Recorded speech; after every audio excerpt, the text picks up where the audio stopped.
مرزا نے قائد جمعیت مولانا فضل الرحمان صاحب پر اعتراض کرتے ہوئے کہا کہ انہوں نے اپنے بیان میں ایک لطیفہ سنایا ہے اور ساتھ ہنسے بھی ہیں، ان کی یہ حرکت غلط ہے اور ان کو چاہیے کہ معذرت کریں۔ پہلے آپ مرزے کی بات سن لیں، پھر اس کے بعد ہم مرزے کو اسی کی ویڈیو سے ہی دو بہت بڑی پھکیاں دیں گے۔ نیوز نمبر 2، وہ ہمارے ممدوح جو ہے مولانا فضل الرحمان صاحب حفظہ اللہ تعالی، پچھلے دنوں انہوں نے جوش خطابت میں وکیلوں سے خطاب کرتے ہوئے ایک لطیفہ سنا دیا۔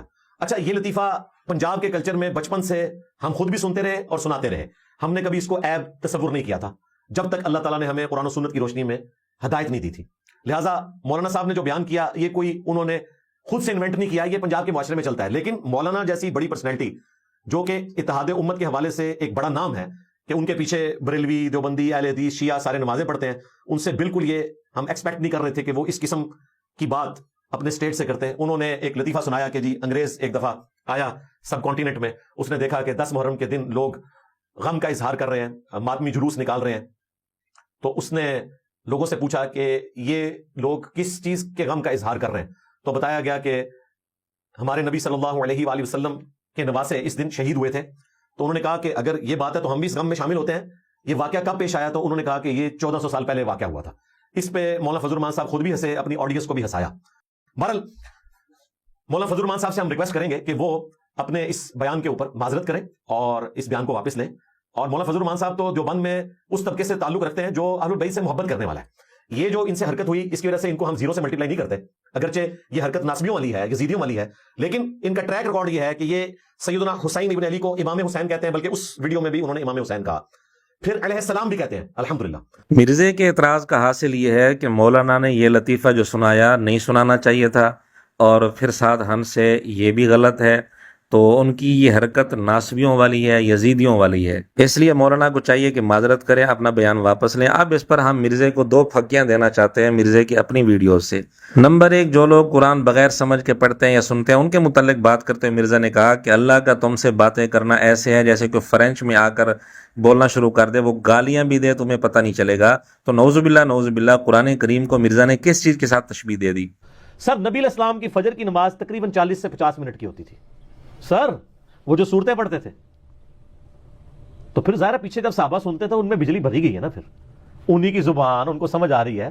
یہ تو آپ نے صرف ایک جملے ہی بولے ہوئے نا جی، جب میری خواہش ہوتی ہے کہ میں اللہ سے باتیں کروں تو میں نماز پڑھ لیتا ہوں، جب یہ خواہش ہوتی ہے کہ اللہ مجھ سے باتیں کرے تو میں قرآن پڑھ لیتا ہوں۔ اللہ نے کتوں گلا کرنی ہے، تسی پڑھ بھی لو، تمہیں پتہ ہی نہیں کہ میں گلا کرتا ہے، وہ گلا کر رہا ہے، وہ انج ہی ہے گل تواڈے نال کہ ایسے کوئی باہر سے بندہ کوئی فرینچ آ جائے اور فرینچ کے اندر بولنا شروع کر دے، پاویں تانوں گالاں بھی کڈے نا تانوں پتہ نہیں لگنی انہیں کیا ہے۔ اسی لیے وہ عربی تو گالیاں بھی نکالے تو میرا پاکستانی کو تو نہیں پتہ چلے گا۔ بالکل صحیح، وہ لطیفہ بنیا نا، جو بھی کہندے سا کو قرآن ہی پڑھدا سی، ساڈے نوں بھی پتہ لگتا ہے قرآن۔ اب اس موقع پر فرینچ کی زبان بلکہ اس زبان کی گالیوں کا تذکرہ کرنا اور پھر لطیفہ سنانا، مرزے کے شاگرد انصاف سے بتائیں کہ مرزے کے اسی اعتراض کی روشنی میں کیا مرزے کا یہ والا طرز مناسب ہے؟ کیا مرزے کو اس پر معذرت نہیں کرنی چاہیے اور اپنا یہ بیان واپس نہیں لینا چاہیے؟ مولانا نے تو یہ بات کی کہ سنا ہے، یعنی ایک بات مشہور ہے، اور مرزے نے تو خود تشبیہ دی ہے فرینچ کی گالیوں کے ساتھ، نعوذ باللہ، اور فرینچ کی گالیوں کے ساتھ تشبیہ دیتے ہوئے مرزا ہنس بھی رہا ہے، لطیفہ سناتے ہوئے بھی ہنس رہا ہے۔ تو مرزا یہاں کیوں ہنس رہا ہے؟ مرزا کو اپنی اس حرکت پر شرمندگی نہیں ہے؟ مرزا اس حرکت کو کیا نام دے گا؟ یہ کس کی حرکت ہے؟ اب دیکھتے ہیں کہ مرزا اپنے گریبان میں جھانکتا ہے یا نہیں جھانکتا، اپنے اس بیان کو واپس لیتا ہے یا نہیں لیتا، معذرت کرتا ہے یا نہیں کرتا۔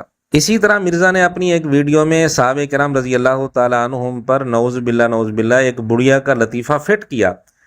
جن صحابہ کرام رضی اللہ تعالیٰ عنہم کو حضور علیہ الصلوۃ والسلام نے قریظہ کی طرف بھیجا تھا اور حکم دیا تھا کہ نماز وہاں جا کر پڑھنی ہے، ظہر یا عصر کی نماز تھی، تو کچھ صحابہ نے راستے میں پڑھ لی تھی کیونکہ وقت ختم ہو رہا تھا، اور کچھ صحابہ نے کہا نہیں ہم قریظہ میں جا کر پڑھیں گے، بے شک قضا ہوتی ہے ہو جائے۔ تو یہ بات بیان کرتے ہوئے مرزا نے ان صحابہ کرام رضی اللہ تعالیٰ عنہ پر جنہوں نے کہا تھا کہ نماز بے شک قضا ہوتی ہے لیکن ہم وہاں جا کر پڑھیں گے، حالانکہ حضور علیہ الصلوۃ والسلام نے ان میں سے کسی پر نکیر نہیں کی، لیکن مرزا نے ان صحابہ کرام پر لطیفہ فیٹ کیا جنہوں نے قریظہ میں جا کر نماز پڑھی تھی اور قضا ہو گئی تھی نماز، یعنی ان صحابہ کرام کے فہم پر طنز کرتے ہوئے مرزا ہنسا بھی اور ایک بڑھیا کا لطیفہ بھی فیٹ کیا، جبکہ حضور علیہ الصلوۃ والسلام نے ان پر نکیر نہیں کی تھی۔ آپ مرزا کی وہ بات خود سن لیں۔ وہ غزوہ خندق کے موقع پر بنو قریظہ نے آپ کو پتہ ہے بدعہدی کر دی تھی، تو نبی علیہ السلام کے بعد حضرت جبرائیل حاضر ہوئے، انہوں نے کہا ابھی تو ہم نے بھی زرہ نہیں اتاری ہے، اور آپ جو جنگ روک کے بیٹھ گئے ہیں، یعنی وہ جب کافر واپس چلے گئے، بنو قریظہ نے بدعہدی کی ہے، ان کو اب سزا دی جائے گی، تو آپ وہاں پہنچے فوراً۔ تو نبی علیہ السلام نے اناؤنسمنٹ کی کہ سب کے سب لوگ عصر کی نماز نہیں پڑھیں گے مگر بنو قریظہ کے ان قلعوں کے پاس جا کے، یہودیوں سے جو ہے نا بدلہ لینا ہے بدعہدی کی سزا کا۔ تو صحابہ کرام وہاں سے چل پڑے۔ اب راستے میں مغرب کا وقت قریب آ گیا، کچھ اصحاب نے مغرب کی نماز کا وقت شروع ہونے کے خدشے کی وجہ سے عصر کی نماز راستے میں پڑھ لی کہ قضا نہ ہو جائے۔ کچھ اصحاب نے بنو قریظہ کے قلعوں کے پاس جا کے مغرب کے وقت میں جا کے عصر پڑھی۔ اب زور اثر تو جمع ہو سکتی ہے، مغرب عشاء بھی جمع ہو سکتی ہے، لیکن عصر اور مغرب تو نہیں جمع ہونی چاہیے، نماز انہوں نے قضا کر دی۔ انہوں نے یہ کہا کہ نبی علیہ السلام فرماتا نماز ادھر پڑھنی ہے، انہوں نے ظاہری الفاظ پہ عمل کیا۔ دوسروں نے کہا کہ یہ آپ نے اس لیے کہا تھا کہ جلدی جلدی پہنچو، کوشش کرو کہ سب تک وہاں پہنچ جائے۔ ظاہر نبی علیہ السلام کا مقصد یہ تو نہیں تھا کہ نماز وہ قضا کرتے، ٹھیک ہے۔ دونوں نے اپنے اعتبار سے اجتہاد کیا، نبی علیہ السلام کے پاس مقدمہ آیا، آپ نے دونوں کو کچھ نہیں کہا۔ حالانکہ جنہوں نے ظاہری حدیث میں عمل کیا تھا نا، ان کو بتانا چاہیے تھا کہ فقہ کو فالو کرتے، لیکن نبی علیہ السلام نے ان کو بھی بینیفٹ آف ڈاؤٹ دیا، ٹھیک ہے۔ اور اس کے اوپر وہ ایک لطیفہ بھی بڑا مشہور ہے نا کہ وہ ایک کوئی بوڑھی اماں تھی نا، وہ ان پڑھ تھی نا، اس کو ٹائم دیکھنا آتا تھا نا کچھ، تو اس کی دوائیاں جو ہے نا پیک کر کے نا اس کی بیٹی نے اس کے سامان میں رکھ دی اور کہا کہ اماں جی جب وہ فلاں موڑ آئے گا نا، اس موڑ کے اوپر جا کے نا آپ نے دوائی کھانی ہے، یعنی اس وقت وہ جیسے آپ پنڈی سے چلے اور میں کہوں جی جب آپ دینے پہنچیں گے نا تو آپ نے یہ دوائی کھانی ہے، کیونکہ مجھے پتا ہے کہ دینے آپ اس وقت پہنچیں گے جب یہ دوائی کا وقت ہو جائے گا۔ وہ جناب انہوں یاد نہیں رہا، گڈی اگے ٹر گئی، جیلم پہنچ گئی، انہیں رولا پاتا جی دینے دینے تو دسے نہیں دینے، واپس لے کے چلو۔ وہ گاڑی واپس دینے لے کے گئے، ادھر جا کے اس نے دوائی کھائی، انہوں نے کہا جی ہوں جان دو جیلم، ٹھیک ہے۔ وہ میں دوائی تھے کھانی تھی، تو وہ تھیم کو فالو کرنا تھا نا، اس نے اور لیٹ کر دی۔ وہ دوائی کا یہ مطلب نہیں کہ دینے میں کھانی تھی، مراد یہ ہے کہ فوراً کھانی تھی۔ وہ بنو قریظہ والا بھی یہ معاملہ ہوا، فقہ الحدیث یہ تھا۔ جی ناظرین، دیکھ لیا آپ نے، جب حضور علیہ الصلوۃ والسلام دونوں کو کچھ نہیں کہہ رہے تو مرزے کا کیا حق بنتا تھا کہ ایک بڑھیا کا لطیفہ ان صحابہ پر فٹ کرنے کا جنہوں نے قریظہ میں جا کر عصر کی نماز پڑھی تھی، یعنی ان کے فہم پر مرزا طنز کرتے ہوئے یہ لطیفہ فٹ کر رہا ہے اور مسکرا رہا ہے، تو کیا مرزا اپنے اس طرز پر، اپنے اس بیان پر بھی معذرت کرے گا یا نہیں، اپنا یہ بیان واپس لے گا یا نہیں؟ اور اس کے علاوہ بھی مرزا کے جو سینکڑوں بلنڈرز ہیں، جھوٹ ہیں، الزامات ہیں اور بے ادبیاں ہیں، ان پر مرزا کب توجہ کرے گا؟ ان سے مرزا کب معذرت کرے گا؟ کب اعلانیہ رجوع کرے گا؟ اسی طرح چند دن پہلے ایک ویڈیو میں مرزا نے نبی پاک صلی اللہ علیہ وآلہ وسلم کا تقابل اور موازنہ ایک کافر کے ساتھ کیا، فیصد کے انداز میں، فیصد بنا کر۔